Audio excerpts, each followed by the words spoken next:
والصلاة والسلام على نبينا المصطفى وعلى آله وأصحابه أهل الصدق والوفاء. اللهم صل وسلم على سيدنا محمد الفاتح لما أغلق والخاتم لما سبق ناصر الحق بالحق والهادي إلى صراطك المستقيم وعلى آله حق قدره ومقداره العظيم. سبحانك لا علم لنا إلا ما علمتنا إنك أنت العليم الحكيم. رب اشرح لي صدري ويسر لي أمري واحلل عقدة من لساني يفقه قولي. سبوح قدوس ربنا ورب الملائكة والروح. Muslimin muslimat jamaah majlis kajian Ba'dal Maghrib Masjid Fatimah Muhammad yang dimuliakan Allah Subhanahu wa taala. Mengawali majlis kita yang mulia, marilah sama-sama kita hadirkan hati kita mantapkan keinginan kita, memohon ridha dari Allah Subhanahu wa taala, dan kita membaca surat Al-Fatihah untuk kebaikan dan keberkahan hidup kita. Dan kita doakan untuk orang-orang yang kita cintai dalam kehidupan kita, dan kita khususkan untuk yang telah mewakafkan masjid yang mulia ini, yaitu almarhumah Fatimah Fadl Amri dan almarhum Muhammad bin Said Awad Marfaq. Ala hadhihi niyyah wa ala kulli niyatin salihah. Al-Fatihah. Bismillahirrahmanirrahim. Alhamdulillahirrahmanirrahim.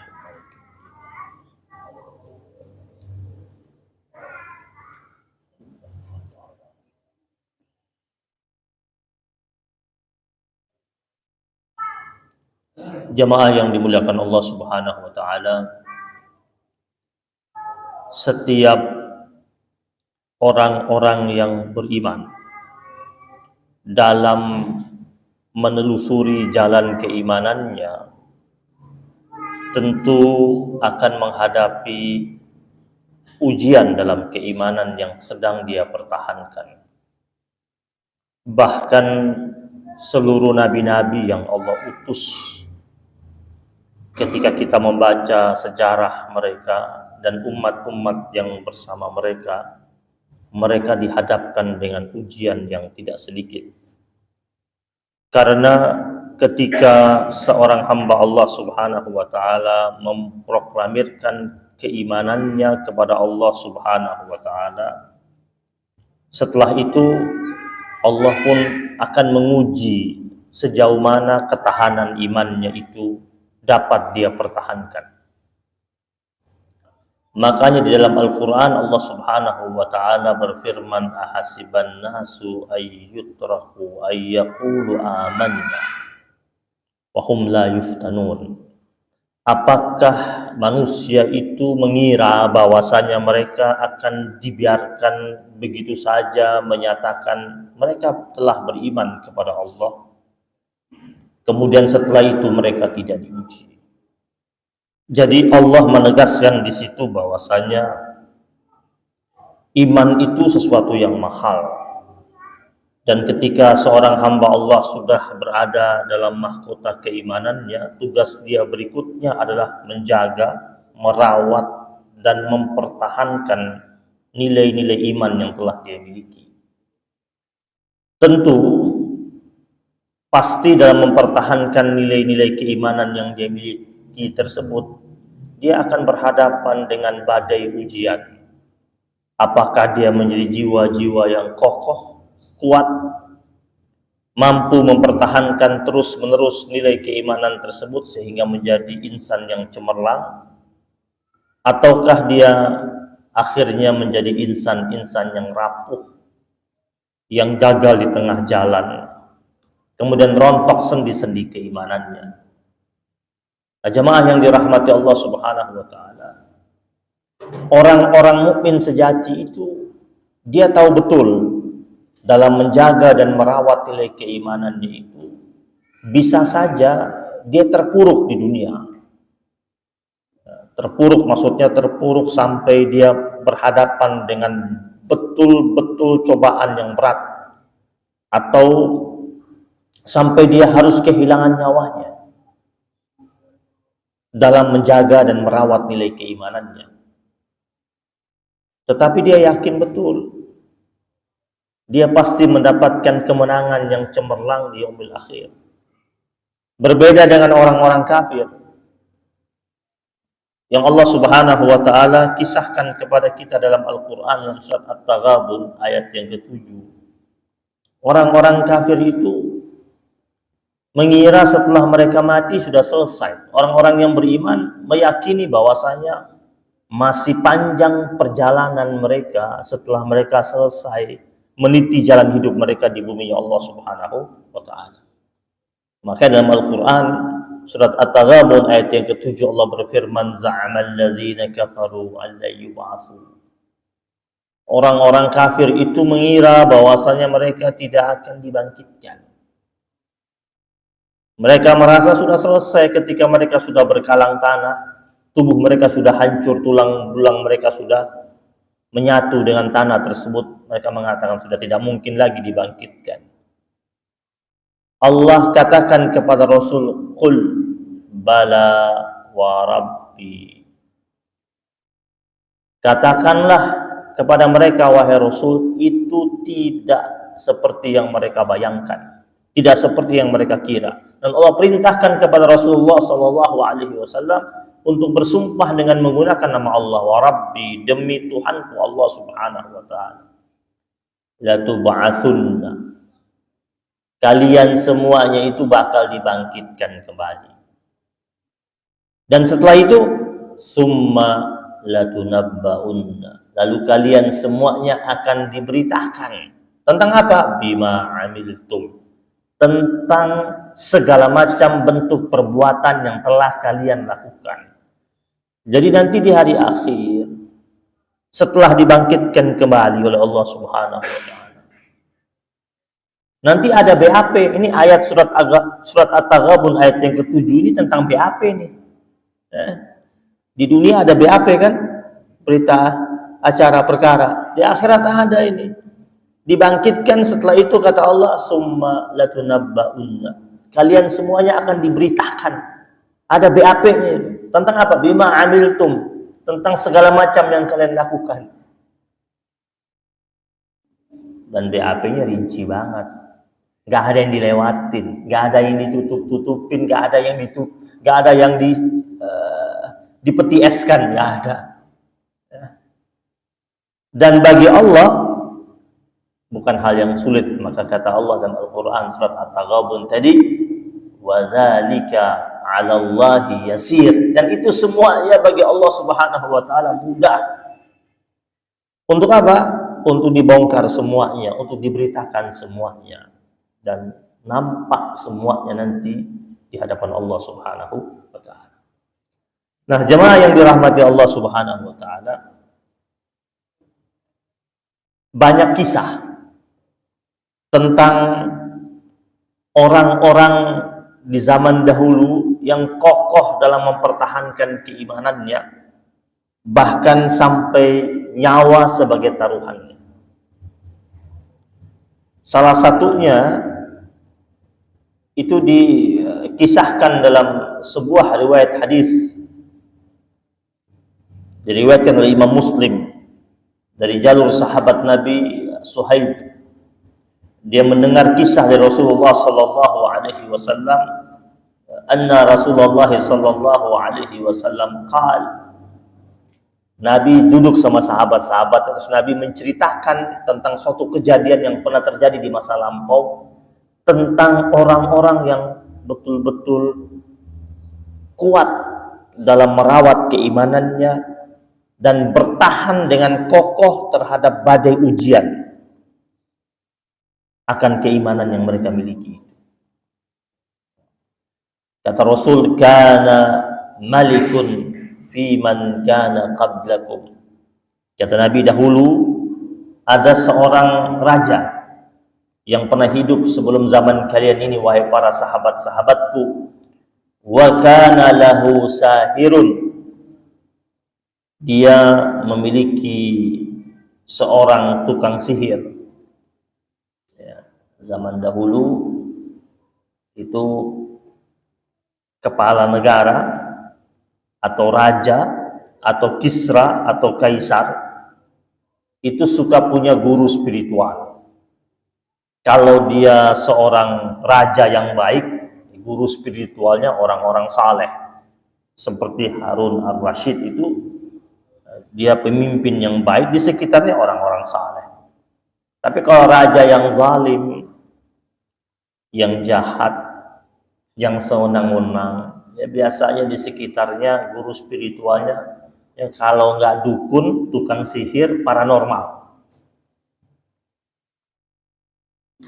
Dan itu berlangsung terus sampai kapanpun juga. Jadi sampai kapanpun juga di kemudian hari setiap ada pemimpin pasti lihat siapa di belakang. Kalau dia orang baik, kalau dia pemimpin baik, di belakangnya itu guru-guru spiritualnya baik-baik. Tapi kalau dia zalim jahat itu biasanya ya nggak jauh-jauh, kalau nggak tukang sihir ya dukun, ya paranormal. Nah ini yang Nabi kisahkan ini raja penasehat spiritualnya tukang sihir. Kemudian kata Nabi, ketika tukang sihir itu sudah mulai masuk usia senja, qala lil malik, dia berkata kepada rajanya, wahai raja, inni qad kabirtu, saya ini sudah tua, sudah masuk usia senja. Fab'ath ilayya ghulaman u'allimhu as-sihar. Karena saya sudah tua dan saya minta kepada engkau, hai raja, untuk utus kepada saya seorang anak remaja yang kau cari dari negerimu, yang pintar, yang cerdas, daya tangkapnya bagus, oke punya. Antarkan ke saya untuk saya ajarkan padanya ilmu sihir. Kata tukang sihir ini. Jadi walaupun dia tukang sihir, banyak dipuji oleh orang, tahu juga dia bakal mati. Ya. Dia tahu dia bakal mati, karena dia sudah semakin tua, bakal meninggalkan dunia ini, tapi dia tidak mau ilmunya habis. Maka dia bilang sama raja, kalau kau mau tetap ada ilmu-ilmu saya ini bersama dengan engkau, maka kau cari generasi penerus. Dicarilah sang raja ini. Ya, raja cari, dapat seorang anak muda, diambil dari keluarganya, kemudian anak muda tersebut dijanjikan sama raja akan dijamin hidupnya, keluarganya pun semua kehidupan mereka disubsidi sama raja, ditanggung sama raja. Kemudian faba'atha ilaihi ghulaman yu'allimuhu. Akhirnya raja kirim seorang anak remaja tersebut ke tukang sihir. Raja katakan, kau berangkat ke dia, kau bilang saya yang suruh kau temui dia, dan kabarkan bahwasanya kau sudah siap untuk menerima seluruh ilmu dari tukang sihir itu. Namanya ini anak muda rakyatnya, ikut. Setelah itu diriwayatkan oleh Rasul sallallahu alaihi wasallam, fakana fi tariqihi idza salaka rahibun qa'ada ilaihi wa sami'a kalamahu fa'ajabahu. Ini anak muda, setiap kali dia dalam perjalanan menuju tempat belajar kepada tukang sihir, dia selalu melewati suatu tempat. Di situ ada seorang rahib Yahudi, pendeta Yahudi yang sedang mengajarkan kepada murid-muridnya. Jadi ada majelis yang dilewati oleh anak muda tersebut ketika dia berjalan menuju ke rumahnya tukang sihir. Dia lihat ada seorang rahib Yahudi sedang mengajarkan tentang tauhid, ngajarin ilmu kepada murid-muridnya. Lalu anak muda tersebut berhenti, mampir, terus wasami'a kalamahu, dengar nasihat-nasihat sang rahib tersebut. Kemudian setelah itu fa'ajabahu, dia terpukau, dia tertarik dengan ucapan-ucapan rahib tersebut. Dia terpukau dan dia tertarik. Kemudian setelah itu dia pergi ke tempat tukang sihir. Dan ternyata itu berlangsung terus. Jadi satu kali dia mampir, ternyata tidak satu kali dia mampir terus, Pak. Besok juga begitu, setiap kali datang mau pergi ke tempat tukang sihir, mampir dulu, belajar lagi. Dia dapat dua ilmu nih, ilmu hitam, ilmu putih nih. Ya. Sama rahib ini dia belajar, sama tukang sihir dia belajar. Tapi lama-lama tukang sihir mulai kesel sama dia. Kenapa? Suka datang telat. Gimana dia nggak telat? Soalnya dia datang itu mampir. Dan tukang sihir nggak tahu kalau dia mampir. Dan dia tidak berani menceritakan kalau dia mampir dulu di tempat rahib tersebut. Harusnya jam 7 sudah sampai, jam 10 baru sampai. Akhirnya satu hari, faiza atas sahira darabahu. Ketika suatu hari dia datang ke tempat tukang sihir, karena telat, tukang sihirnya udah nunggu dari pagi, sampainya telat, dia dipukul sama tukang sihir. Dicambuk dia. Kata tukang sihir, kamu gimana ini? Mau saya turunkan ilmu sihir sama engkau, tapi kau datangnya telat terus. Saya ini sudah tua, nggak tahu umur saya sampai kapan. Ini ilmu yang mau saya turunkan banyak. Kenapa kau datang telat? Digebukin dia. Tapi ini anak diam aja dipukul. Bingung juga mau jawab apa. Kalau dia jawab dia belajar di tempat lain, bahaya buat dirinya dan buat keluarganya. Kemudian fasyaka dzalika ila rahib. Pulang dari tempat tukang sihir itu, sebelum ke rumahnya dia mampir ke majelisnya rahib tersebut, terus dia cerita, tadi saya digebukin. Nah, kenapa kau dipukul? Saya datang telat terus, kan gara-gara saya dari rumah mampir ke tempat Anda, makanya sampai di tempat dia telat. Dia marah sama saya, dia pukul saya. Tapi saya merasa nggak nyaman juga kalau saya tidak mampir ke tempat Anda. Saya sudah suka belajar sama Anda juga. Akhirnya faqala, berucaplah si rahib tersebut. Rahib tersebut akhirnya kasih usulan sama dia. Kata rahib tersebut, "Idza khashita sahira faqul habasani ahli." Kalau kau nanti besok berangkat ke tempat tukang sihir dan kau datang telat dan dia tanya lagi sama engkau kenapa telat, kau kasih alasan, saya ditahan sama keluarga saya. Maksudnya ayah saya masih suruh saya ada urusan pekerjaan rumah. Ibu saya masih suruh urus timba air, atau mungkin masih urus kebun. Dikasih alasan bahwa saya kau lagi ditahan sama keluargamu untuk selesaikan pekerjaan di rumah baru berangkat. Biar tukang sihir itu tidak marahin dan tidak pukul engkau. Terus yang kedua katanya, wa idza khashita ahlak faqul habasanis sahir. Yang kedua, kalau seumpamanya kau khawatir kau bakal ditanya sama keluargamu, kan berarti kan dia sudah sampai di tempat tukang sihir telat, pasti pulangnya telat, Pak. Pasti telat pulangnya. Dan keluarganya suka bertanya-tanya juga, kenapa sih kau pulang sampai larut malam? Berangkat dari pagi, pulang sampai larut malam. Kata rahib tersebut, kalau kau nanti ditanya sama keluargamu, kenapa kau telat pulang? Bilang saja, saya ditahan sama tukang sihir. Tukang sihir lagi nurunkan ilmu yang banyak sehingga saya harus ekstra belajarnya. Jadi pulangnya telat. Biar keluargamu juga tidak marah engkau. Usulannya rahib tersebut diikuti sama anak muda tersebut. Akhirnya mulailah anak muda tersebut setiap kali berangkat mampir tetap di rahib tersebut. Kemudian ketika sampai di tukang sihir dia kasih alasan itu. Setelah berlangsung sekian lama, fabainama huwa kadzalik iz ata ala dabbatin 'azimatin qad habasatin nas.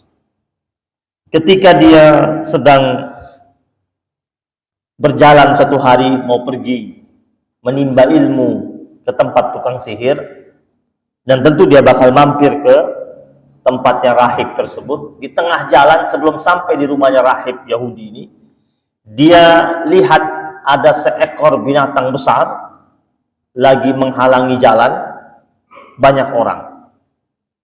Orang-orang mau lewat nggak bisa, terus binatang tersebut banyak orang ingin menghalaunya, tetap nggak bisa.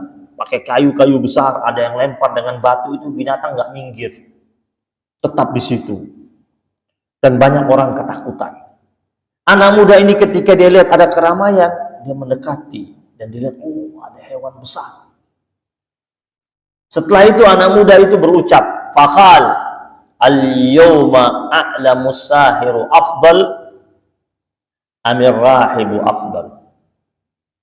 Dia bilang, hari ini saya akan dapat mengetahui apakah tukang sihir itu lebih utama atau rahib itu lebih utama. Mana yang lebih utama, tukang sihir atau rahib tersebut? Saya perlu pembuktian hari ini. Fa'akhadha hajaran. Lalu anak muda tersebut ambil batu. Batu ini diambil batu segenggam tangannya, besarnya. Setelah diambil batu tersebut, faqal, lalu dia berucap, Allahumma in kana amru rahibi ahabba ilaika min amri sahir faqtul hadhihi dabbah hatta yamdiyan nas. Dia pegang batu itu, dia bilang, ya Allah, jika berurusan atau urusan saya dengan rahib itu lebih utama ketimbang saya berurusan dengan tukang sihir, maka bunuhlah binatang besar ini. Dia perlu pembuktian ini. Dia kan masih bimbang juga nih. Dia belajar ilmu dari dua tempat. Sekarang ini saya harus memilih ini. Nah, cara dia memilih dengan dia baca doa sambil pegang batu tersebut. Mana yang lebih utama ini? Kalau Allah lebih suka saya bersama kalau Allah lebih suka saya bersama rahib ketimbang sama tukang sihir, maka ini hewan mati. Berarti sebaliknya, kalau seumpamanya ketika dia lempar itu hewan tidak mati, berarti lebih utama tukang sihir. Setelah itu apa yang dilakukan? Faramaha, dia lempar batu. Satu kali lemparan. Dari tadi itu banyak orang lempar itu hewan, nggak mati. Banyak orang lempar batu, lempar kayu ke hewan tersebut. Hewan tersebut nggak mati, tetap ngamuk. Anak muda ini datang lempar. Satu kali lemparan, kena badan hewan tersebut. Faqatalaha. Mati hewan. Jatuh, mati. Ambruk, mati langsung. Orang semua teriak gembira dan akhirnya mereka semua bisa melewati jalan yang telah lama ditutup oleh hewan besar tersebut. Setelah itu anak muda tersebut fa'atar rahib. Dia datang ke rahib tersebut, datang ke pendeta tersebut. Fa'akhbarahu. Terus dia menceritakan apa yang sudah dialami itu. Faqala lahu rahib. Lalu rahib tersebut berkata kepadanya, wahai anakku, antal yawma afdalu minni. Kau sekarang ini lebih utama dari saya. Lebih hebat engkau nih. Hebat sekali. Itu binatang besar langsung mati gara-gara satu lemparan berkat doa engkau. Jadi rahib ini akhirnya sudah melihat ini anak ini punya kekuatan iman yang dahsyat, yang mantap, yang kuat. Padahal dia belajar sama rahib ini belum lama. Murid-murid yang sudah lama itu belum setangguh dia imannya. Ini anak muda, kok dia bisa langsung lempar hewan itu mati dengan satu kali dia baca doa, mohon kepada Allah Subhanahu wa taala. Berarti tingkatan keyakinannya itu sudah oke banget. Terus kata rahib tersebut, wahai anak, wa innaka satubtala. Saya lihat engkau ini nanti bakal diuji. Ya, dia bilang kau bakal diuji. Karena rahib ini sudah feeling ini anak ini bakal dapat ujian berat. Kenapa? Soalnya dia ini suruhannya raja.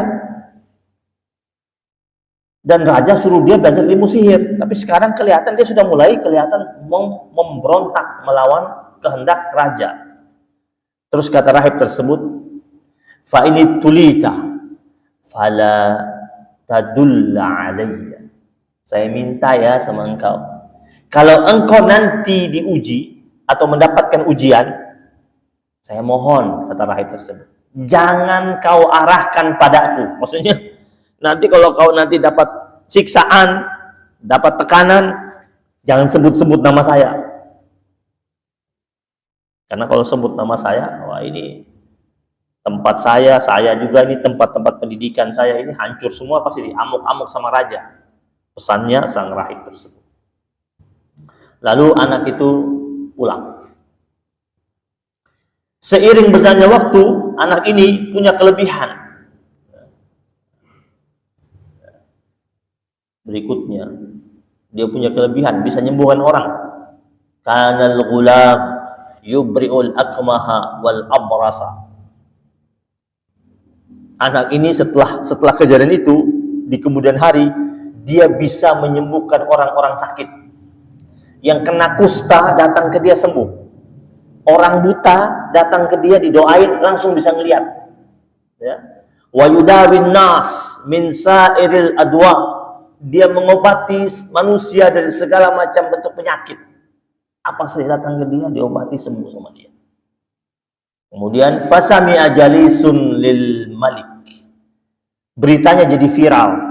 Jadi viral tuh. Di kampung kan viral dari mulut ke mulut. Akhirnya terdengarlah oleh salah seorang teman duduknya raja.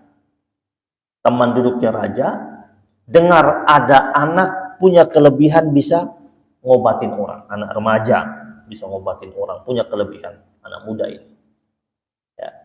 Dan teman duduknya raja ini orangnya buta. Nggak bisa ngelihat. Fa'atahu bihadaya katsira. Akhirnya dia datang temuin anak muda ini dengan bawa hadiah yang banyak. Kemudian orang ini bilang, semua yang saya bawa ini hadiah buatmu dan bakal menjadi milikmu. In anta syafaitani, kalau engkau bisa sembuhkan aku. Apa itu? Saya nggak bisa lihat. Sembuhkan saya, biar saya bisa lihat. Kata orang dekatnya raja ini. Akhirnya, anak muda itu berucap, inni la ashfi ahadan. Mulai dia berdakwah nih. Mulai dia ngomong. Setiap kali orang yang datang, dia pasti bilang, kalian jangan merasa saya yang sembuhkan ya, saya cuma mendoakan. Yang menyembuhkan Allah. Selalu begitu. Semua yang datang, pasti dia dakwahin begitu.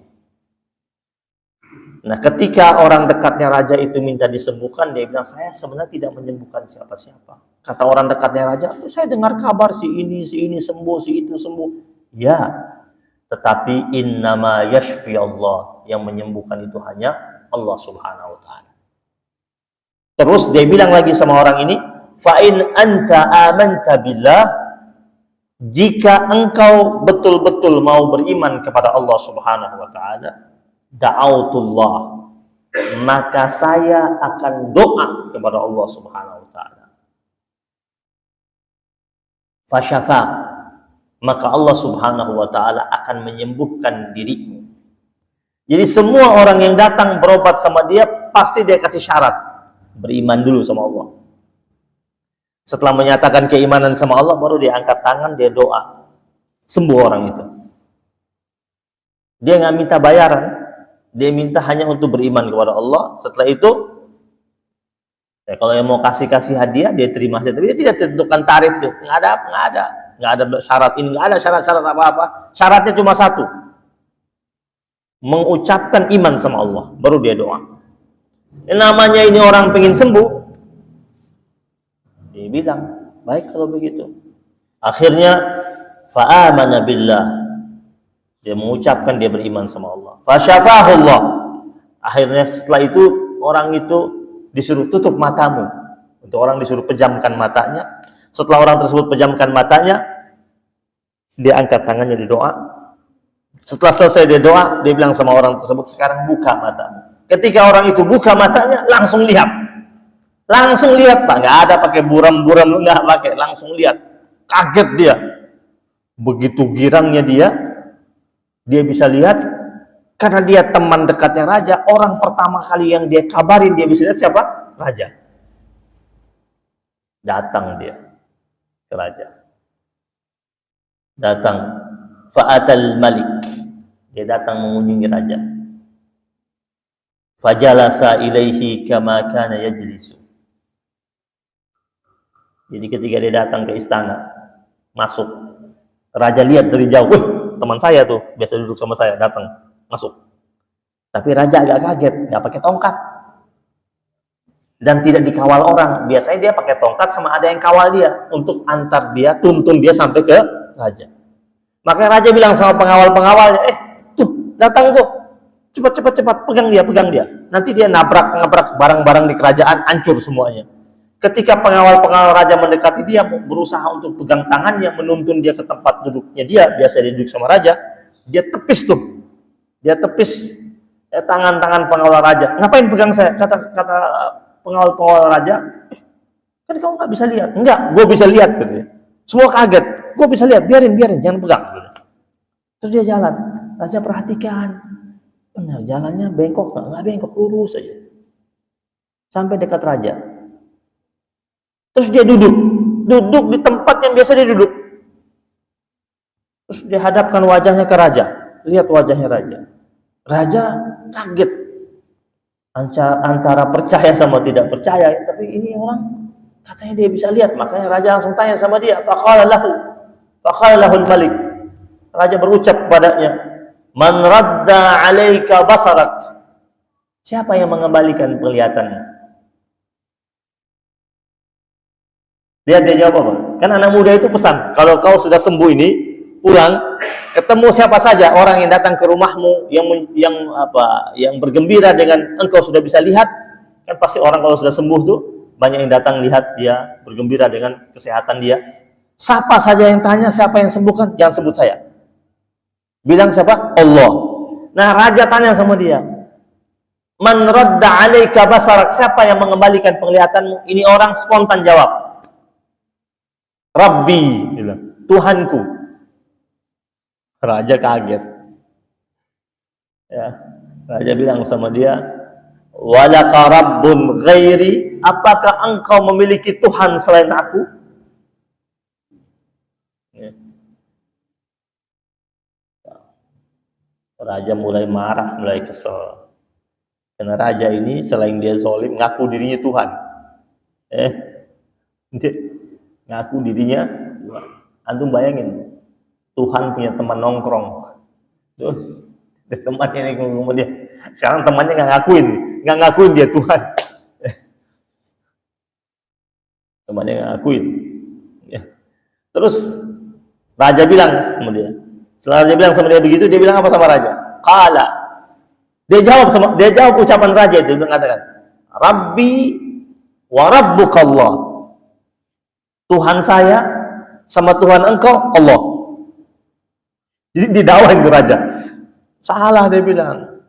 Sekarang ini Tuhan saya sama Tuhan engkau Allah. Lu jangan sok-sokan lu ngaku Tuhan lu. Jadi ngomong gitu. Marah raja, kesel. Padahal ini temannya, tapi karena raja sudah merasa dilecehkan sama dia, akhirnya fa akhadhahu falam yazal yu'azzibuhu hatta dalla 'alal ulam. Jadi akhirnya raja bilang sama pengawalnya, tangkap dia. Tangkap, ikat, disiksa dia. Disiksa, akhirnya dia sebutlah nama anak muda ini. Akhirnya raja bilang, panggil anak muda ini. Ketika dijemput anak muda tersebut, faji'a bil ghulam faqalahul malik. Ketika anak muda itu sampai, raja lihat, ini kan anak yang saya suruh pergi belajar nimba ilmu dari tukang sihir. Ketika lihat ini anak muda datang, awalnya raja ini girang, gembira. Kenapa? Wah, berarti ini anak sudah sampai pada puncak ilmu sihir. Ya. Karena sudah bisa menyembuhkan orang. Maka raja bilang sama dia, qad balagha min sihrik. Engkau sudah sampai pada puncak ilmu sihir. Bahkan engkau punya kelebihan mengalahkan tukang sihir yang tua bangka itu. Tukang sihir yang tua bangka itu, kata raja, udah out deh. Udah kalah nih. Ma tubri'ul akmaha wal abrasa wa taf'al. Kau sudah bisa menyembuhkan orang yang terkena penyakit kusta, engkau sudah mampu menyembuhkan orang yang terkena orang yang buta, engkau watafal, kau bisa melakukan ini dan itu dan sebagainya. Saya sudah dengar banyak orang cerita, tapi ternyata itu engkau. Saya kira siapa? Ketika dibawa, oh ternyata kau. Berarti engkau sudah sampai pada puncak ilmu sihir. Berarti itu tukang sihir sudah nurunin semuanya. Itu perkiraannya si raja. Anak muda itu jawab, inni la ashfi ahadan, innama yashfi Allah. Saya nggak nyembuhin siapa-siapa. Yang nyembuhin itu Allah. Marah raja. Kata raja, oh teman saya ini jadi ngucapin bahwa Allah dari tadi nyebutnya Tuhan ini, Allah sebagai Tuhannya. Oh dia yang didik ini, berarti ini ada yang salah dari anak ini. Akhirnya ini anak ini, yang sebenarnya anak yang disiapkan oleh kerajaan, ditangkap. Fa'akhadhahu falam yazal yu'adzibu hatta dalla 'ala rahib. Ya, tangkap, disiksa. Sampai akhirnya mengarahlah kepada rahib tersebut. Dan akhirnya raja bilang sama pengawalnya, jemput rahib itu. Dijemput. Ini anak muda ditahan di bawah tanah. Kemudian temannya raja juga ditahan di bawah tanah. Rahibnya dijemput, dihadapkan ke raja. Setelah menghadap ke raja, rahib itu langsung cuma dibilang begini sama raja. Raja ini nggak banyak ngomong, cuma dia bilang apa? Irji' an dinik, kembali ke agamamu yang dulu. Disuruh untuk kembali jadi orang yang musyrik. Rahib ini nggak mau. Fa'aba. Akhirnya raja bilang sama pengawalnya, ambil gergaji. Ambil gergaji, Pak. Diletakkan di tengah-tengah kepalanya. Diancam, gimana? Mau kembali nggak? Nggak mau, digergaji, Pak. Lihat, dari kisah ini hadis riwayat Imam Muslim. Kisah ini betapa orang betul-betul mempertahankan imannya. Ancamannya nyawa. Gak mau dia. Gergaji. Mati. Terbelah itu kepalanya. Digergaji jadi dua. Terbelah kepalanya. Jemput. Kata raja, sekarang jemput. Ambil itu. Teman saya itu. Temannya raja diambil. Yang sudah bisa lihat. Dibawa ke atas. Ditanya, gimana? Lihat, ini sudah mati. Itu guru dari orang yang sembuhkan engkau. Sekarang irji an dinik, kembali deh. Lu kan teman gue dari dulu, teman duduk segala macam. Udah, kembali kayak dulu. Gak mau. Karena dia sudah melihat betapa Allah bisa menyembuhkan dia sekejap itu. Ditaruh gergaji di atas kepala yang kedua ini. Digergaji juga. Digergaji, Pak. Sampai terbelah. Mati. Setelah itu raja panggil pengawal-pengawalnya. Kata raja, jemput anak muda itu di bawah. Jemput, dibawa ke atas. Setelah jemput dibawa ke atas, ya, summaji abil gulam dibawa ke atas. Ketemu raja. Raja bilang, kau lihat nih dua ini. Yang kau sembuhkan, udah terbelah. Terus itu orang yang kau singgah suka nuntut ilmu sama dia, nih, udah mati. Terus raja bilang sama dia, faqila lahu irji an dini. Kembali ke keyakinan kamu yang dulu. Dulu sebelum kau bertemu sama tukang sihir, sebelum kau bertemu sama ini, rahib ini. Anak muda ini nggak mau. Raja merencanakan membunuh anak ini dengan cara yang lebih mengenaskan.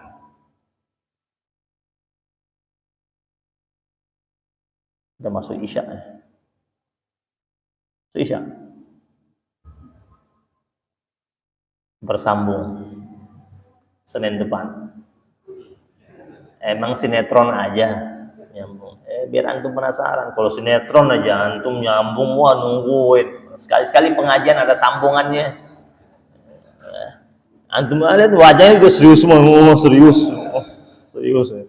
Antum penasaran? Nah, makanya Senin depan hadir dah, biar tuntas. Kalau Senin depan antum tidak hadir, tidur antum tidak nyenyak. Ini belum selesai ceritanya ini. Nah, ini ceritanya masih panjang ini. Kisah itu bagaimana anak muda ini tetap dia lihat tragedi mati di depan dia. Imannya kokoh. Nah, ada kelanjutan kisahnya insyaallah pada hari Senin depan insyaallah kita jumpa.